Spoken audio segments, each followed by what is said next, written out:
Good morning.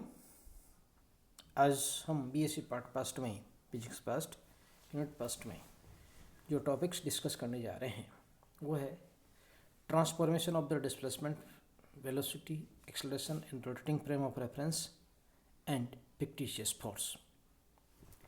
घूर्णन गति करते हुए निर्देशांक तंत्र में विस्थापन वेग व्युत्पन्न का रूपांतरण व फिक्टिशियस यानी काल्पनिक छद्म बल क्या होते हैं ये डिस्कस करेंगे। सबसे पहले हम देखें कि यह जो गुणन गति के निर्देशांक तंत्र में जो रूपांतरण हो सकते हैं वो दो तरीके हो सकते हैं, एक 2D टू डायमेंशनल द्विविमीय, एक त्रिविमीय। तो शुरुआत करते हैं द्विविमीय से। माना कि दो निर्देश तंत्र है, एक S एवं एक R। S हम यूज करते हैं स्टेबल के लिए, R यूज करते हैं हम रोटेटिंग के लिए। तो माना कि t इक्वल टू 0 पर दोनों संपाती मीन्स कॉन्साइड्स है, दोनों एक के ऊपर एक है।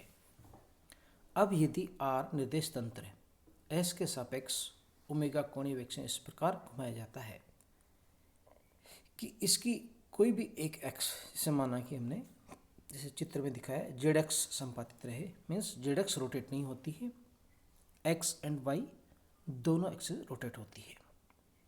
तो t समय पश्चात जो R निर्देश तंत्र की x डैश जो आएगी, उन दोनों बीच में जो एंगल आएगा एक्स ओ एक्स डैश, जिसको हम थीटा लिख रहे हैं, वो ओमेगा टी के बराबर होएगा। ओमेगा कोणीय वेग है, थीटा कोणीय दूरी कह सकते हैं या कोण कह सकते हैं। इसी तरह से वाई ओ वाई डैश भी थीटा आएगा, दैट इज ओमेगा टी, जो हम पहले डिस्कस करके आए हैं। इस प्रकार जो बिंदु P है उसके निर्देशांक S निर्देश तंत्र में एक्स वाई जेड होंगे और R rotating frame of reference में X dash Y dash Z dash होंगे। जैसे हमने पिछली बार कैलकुलेशन करके देखा था कि एक्स डैश को हम एक्स की टर्म में लिखें तो ये प्राप्त होता है x dash equal to x cos omega T plus y sine omega t. इसी प्रकार यदि वाई डैश लिखें that is equal to y cos omega T minus x sine omega t, और जेड कोई बदलता नहीं है इसलिए z dash equal to z. इसकी सहायता से अब हम आगे जो डिस्कस करने जा रहे हैं वो है विस्थापन का रूपांतरण, कि how we can transfer the displacement. तो इक्वेशन 1, 2, 3 को हम टी के रेस्पेक्ट में डिफ्रेंशिएट करें तो यहाँ देखिए दो चीज़ें हैं, एक एक्स चेंज हो रही है समय के साथ, एक ओमेगा टी है एंगल चेंज हो रहा है। तो ये दोनों बदलती है, इसलिए दोनों वेरिएबल हमारे पास में। तो चेक करते हैं कैसे आता है। So D x dash equal to हम ए डॉट बी की फॉर्म में डिफ्रेंशिएट करेंगे, D x cos omega T minus omega X sine omega T D T. Cos omega T का differential minus omega sine omega T D T. इसी तरह से Y sine omega T करें तो sine omega T D Y plus omega Y cos omega T D T. And similarly for the D Y dash that is equal to cos omega T D y minus omega y sine omega T D t minus D x sine omega T minus x omega cos omega T D T. And last d Z dash equal to D Z. अब हम क्या करेंगे, इन दोनों को combine करते हैं, d x और D Y वाले टर्म्स को एक साथ लिख लेते हैं। तो डी एक्स डैश मिलता है हमें d x cos omega T plus d y sine omega t, और पीछे जो दो टर्म्स बचती है उन दोनों में कॉमन है ओमेगा, तो हम लिख सकते हैं omega Y cos omega T minus x sine omega T multiplied by the D T. इसी प्रकार डी वाई डैश के लिए भी लिख सकते हैं D Y cos omega T minus D x sine omega T minus omega multiplied by the Y sine omega T plus X को omega T multiplied by the D T. And D Z dash equal to D Z. अब देखिए equation 5th A में जो y cos omega T minus x sine omega T उसका मान किसके बराबर है, that is equal to y dash, और जो आगे आ रहा है इसका x cos omega T plus y sign omega T वो है x डैश के बराबर है। तो सब्स्टिट्यूट करते हैं इक्वेशन 1 और 2 से, तो जो हमें मिलता है वो फॉर्मूला मिलता है वेग का रूपांतरण dt से डिवाइड करने पर d x dash by the D T equal to d x by D T cos omega T plus d y d t sine omega T plus omega y dash, या इसको हम d x dash by D t को u x dash लिख सकते हैं, d x by D t को u x लिखें, d y d t को यू वाई लिखें, तो प्राप्त होता है you x dash equal to u x cos omega T plus u y sine omega T plus omega y dash. Similarly, for the y dash, dy dash by dt equal to dy by dt cos omega t minus dx by dt sin omega t minus omega x dash. Similarly, formula हम substitute कर देते हैं, dy dash by dt को uy dash equal to uy cos omega t minus ux sin omega t minus omega x dash, and last uz dash equal to uz. तो यह रहा वेग का रूपांतरण. अब इसी आधार पे हम त्वरण का रूपांतरण और कर लेते हैं. तो इनको फिर डिफरेंशिएट करेंगे with respect to the time, equation 6, 7, 8 को. तो मिलता है हमें d u x dash by the D T equal to d u x by the D T cos omega T minus omega sine omega T u x plus d u y d t sine omega T plus u y omega cos omega T plus omega d Y dash by the D T. यहाँ हम ये मान के चलते हैं कि omega का मान कांस्टेंट है, that does not changes with respect to time. So d omega by D T equal to 0 कर दिया हमने. सब्स्टिट्यूट किया जाए तो प्राप्त होता है A X dash equal to A X cos omega T plus A Y sine omega T minus omega you X sine omega T U Y cos omega T plus omega you Y dash. और हमने check किया है ये कि इसको हम U Y cos omega T minus U X sine omega T को हम लिख सकते हैं U Y dash plus omega X dash.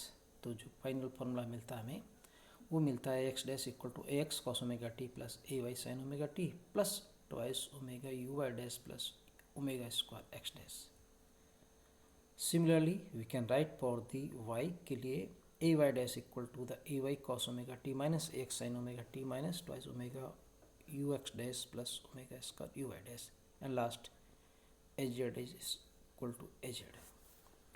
Important point क्या है इक्वेशन 9, 10 एंड 11 में कि दोनों में जो त्वरण आ रहा है रोटेटिंग और स्टेबल में वो बिल्कुल अलग आ रहा है.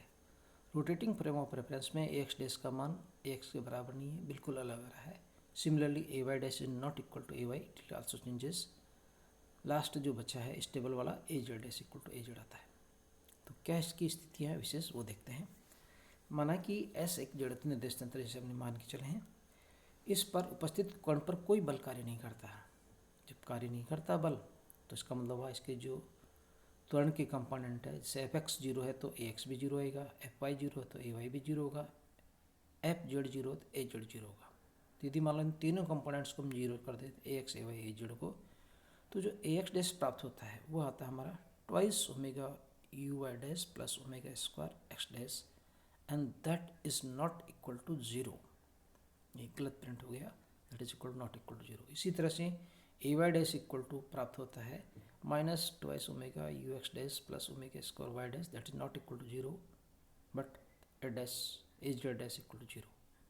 तो क्या प्राप्त होता है कि यदि एस निर्देश तंत्र जड़त्व भी है, इस पे कण पे कोई भारी कार्य नहीं करता, फिर भी दूसरे निर्देश तंत्र रोटेटिंग फ्रेम ऑफ रेफरेंस में बल उपयुक्त हो जाता है, बल प्रयुक्त हो जाता है, बल नज़र आता है, दिखाई देता है. इसका मतलब हुआ कि ओमेगा कौन से घूमिए जो गुणित निर्देश तंत्र आर था हमारा वो एच जेड भी होता है. Means that is the non universal frame of reference, H Z निर्देश तंत्र होता है. नाउ नेक्स्ट इससे related Coriolis force and rotating frame of reference क्या है कि घूर्णन निर्देश तंत्र में कोरिलेस बल क्या होता है.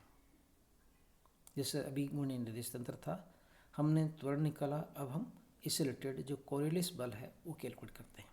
तो सेम कंडीशन सेम फिगर्स. माना कि एस स्तर स्टेबल निर्देश तंत्र है तथा आर घूर्णी रोटेटिंग फ्रेम ऑफ रेफरेंस है. टी इक्वल टू 0 पर दोनों संपातित है, परंतु टी के साथ एस के सापेक्ष आर निर्देश तंत्र ओमेगा कोणीय वेग से घूर्णन गति करता है. टी समय पर कितने कोण घूम जाएगा, theta equal to omega t. वही सेम कंडीशंस जैसे हमने पहले किया था, पर अब हम 3D यूज़ कर रहे हैं. 3 डायमेंशनल मतलब हमारा जेड भी घूमता है.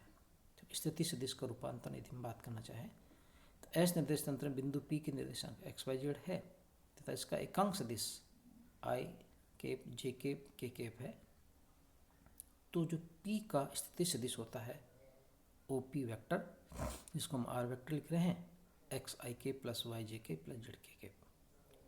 और क्योंकि यही बिंदु है रोटेटिंग फ्रेम ऑफ रेफरेंस पे, तो आर निर्देश तंत्र में बिंदु P के निर्देशांक होंगे x dash y dash z dash. अब जो लिखा जाएगा वो सदिश तो वही रहेगा OP, पर इसकी वैल्यू r डैश हो जाएगी।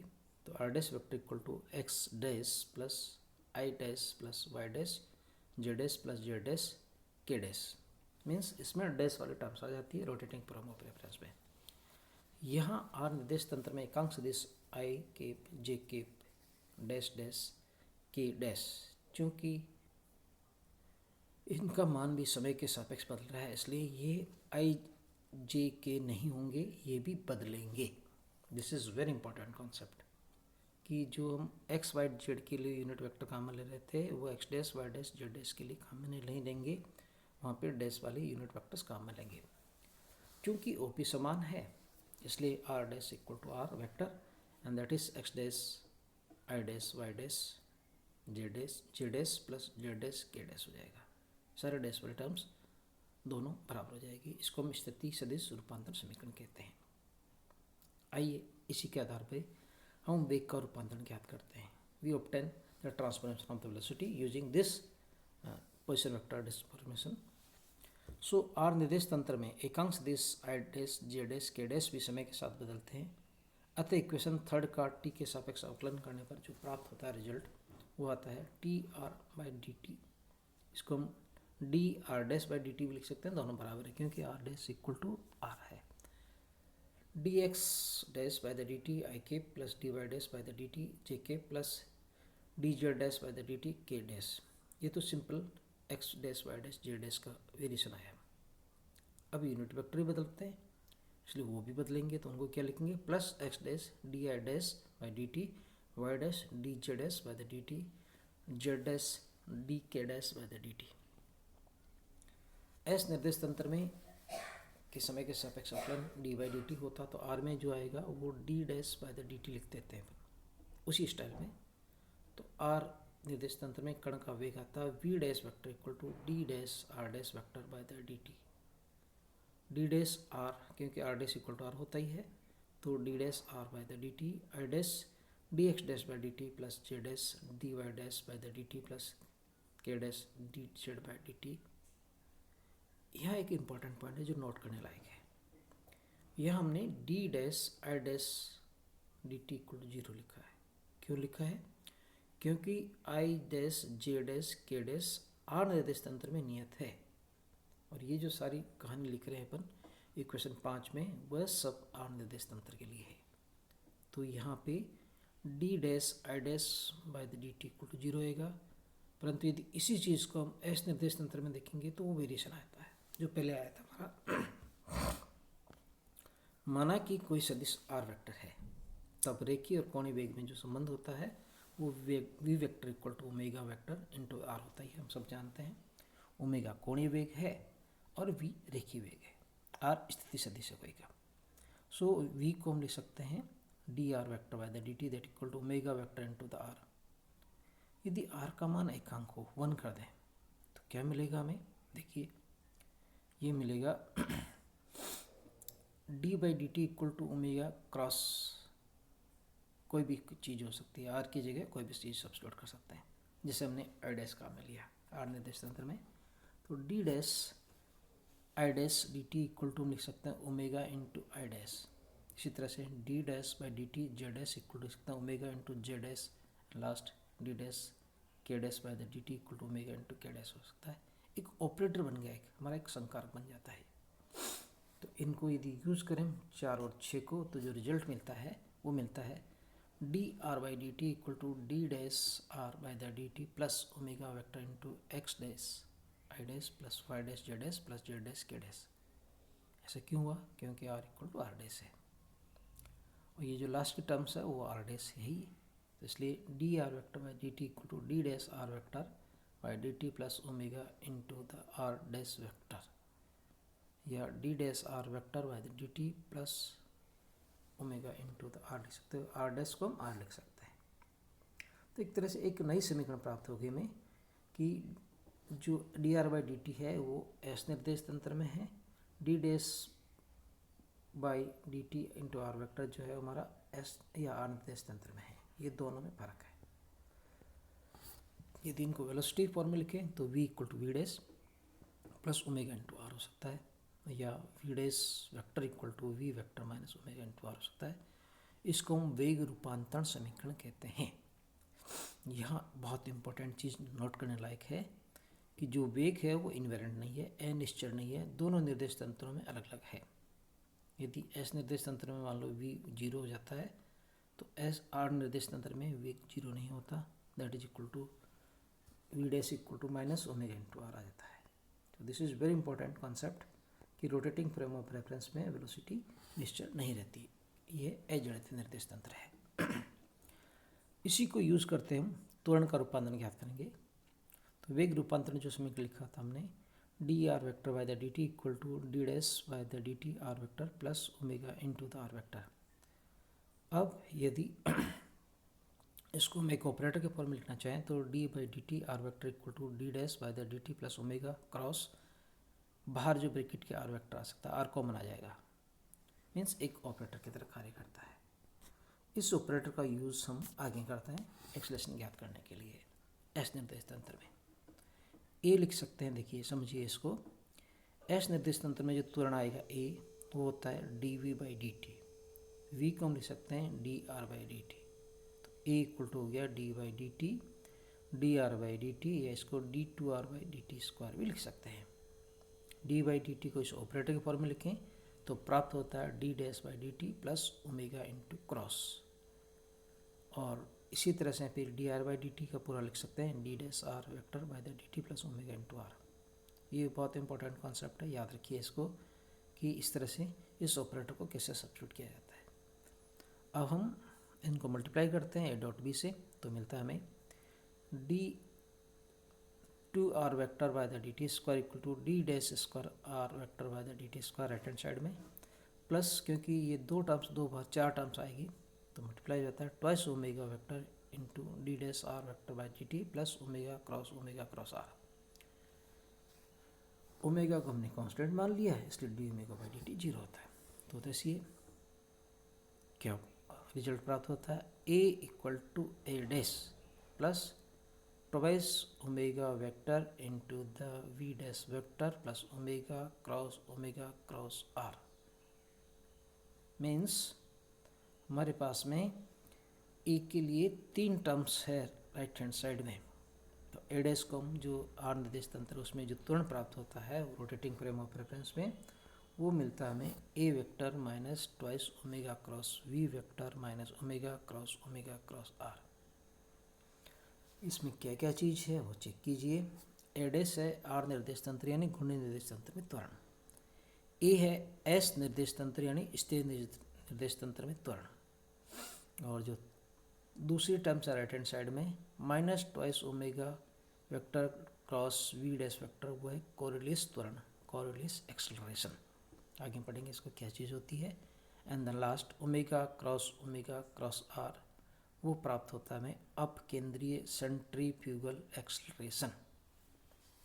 ये बहुत इंपॉर्टेंट है कि देखिए यदि यह मान लो हम मान के चलें कि एस हमारा निर्देश तंत्र है और उसमें कोई त्वरण नहीं है, मान लेते हैं ए इक्वल टू जीरो है, तो A dash not equal to zero, यानी घूर्णी निर्देश तंत्र में वह त्वरण नहीं होगा, कुछ अलग त्वरण प्राप्त होते हैं, मीन्स दो त्वरण एक्स्ट्रा प्राप्त हो जाते हैं इसकी घूर्णन गति के कारण।